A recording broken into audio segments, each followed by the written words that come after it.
জাতীয় পর্যায়ে গৌরবোজ্জ্বল ও কৃতিত্বপূর্ণ অবদানের স্বীকৃতি হিসেবে 7 বিশিষ্ট ব্যক্তিকে স্বাধীনতা পুরস্কারে ভূষিত করা হলো। সকালে রাজধানীর ওসমানী স্মৃতি মিলনায়তনে এই পদক প্রদান করেন প্রধান উপদেষ্টা ডক্টর ইউনূস। পুরস্কার প্রদান করে তিনি বলেন, স্বাধীন বাংলাদেশে এখনও ন্যায়ভিত্তিক সমাজ প্রতিষ্ঠা করা সম্ভব হয়নি। ফ্যাসিবাদী সরকার দীর্ঘদিন ধরে এদেশের মানুষকে ভোটাধিকার থেকে বঞ্চিত করা হয়েছে। এ সময় মরণোত্তর পুরস্কার প্রাপ্তদের দেওয়ার পালা শেষে শুধু জীবিতদের পুরস্কার দেওয়ার নিয়ম করার আশা জানান প্রধান উপদেষ্টা। গত 11 মার্চ রাষ্ট্রীয় সর্বোচ্চ পুরস্কারের জন্য মনোনীতদের তালিকার প্রজ্ঞাপন জারি করে মন্ত্রিপরিষদ বিভাগ।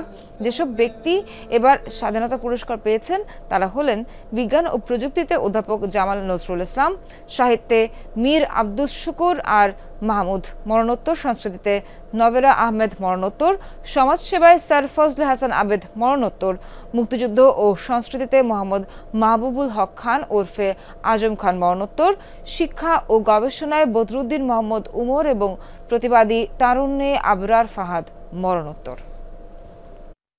আজকের দিনে আমি শ্রদ্ধার সঙ্গে স্মরণ করছি জুলাই গণ অভ্যুত্থানের শহীদ ও আহতদের। তাদের আত্মত্যাগের কারণে আমরা একটা নতুন বাংলাদেশ গড়ার স্বপ্ন দেখার সুযোগ পেয়েছি। এই সুযোগ আমরা কোনো ক্রমেই বৃথা হতে দেব না।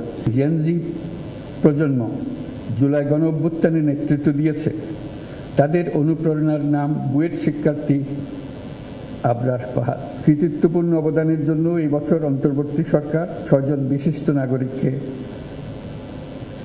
মরণোত্তর স্বাধীনতা পুরস্কারে ভূষিত করেছে। তারা সবাই বাংলার সূর্য সন্তান।